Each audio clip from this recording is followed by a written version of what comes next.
ટાઈમથી 10 હોટલો ફર્યા પણ આડી દાળ બાટી નથી મળતી. તો આપણે ધવલભાઈ અમારે પૂછવા ગયા થાકીને રાજસ્થાની સ્પેશિયલ દાળ બાટી ખાવી છે પણ અમારે કેવું દાળ બાટી માટે બહુ જ ફર્યા છીએ અને ધવલભાઈ છેલ્લા પૂછવા ગયા છે. જો દાળ બાટી મળી જાય તો સારું, ને કે ભૂખી ઊંઘવાનો વારો આવવાનો છે. દેવાભાઈ શું કેવું તમારું?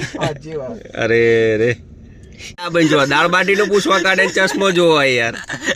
અરે રે રે તમે જલ્દી આવજો ધવલભાઈ, જો હું ભૂખ લાગી છે યાર. મળી દાલ બાટી પૂછે. હા ભાઈ શું કેવું થાય છે? મળી દાલ બાટી ધવલભાઈ મળી અહીંયા ખાવો તો મળશે. અગાડી ચૌધરી ઢાબા છે, હા એ એમની જ છે પણ એ ઢાબા છે તો એટલે ત્યાં દાલ બાટી મળશે અને સારી મળશે એમ કે છે. ચલો થેન્ક યુ, જવા દો. ढाबे पे मिलेगी और ये हमारी 2 होटल है. ये स्पेशल दाल बाटी का ढाबा रखा है, रेस्टोरेंट ये रखा है. अच्छा તો ચાલની દો ચલો. वो जो गाड़ी नहीं खड़ी थी તો ફાઇનલી દાળ બાટી ખાવા આવીએ છીએ.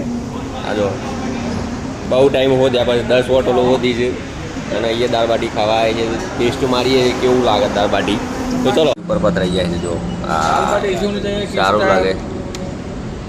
તો ફાઇનલી દાળ બાટી આવી ગઈ છે. અમે ખાવાનું ચાલુ કરીએ છીએ, પછી ખાવાનું રિવ્યુ આલે છે કેવી છે દાળ બાટી. આમ તો મસ્ત બની છે દાળ બાટી.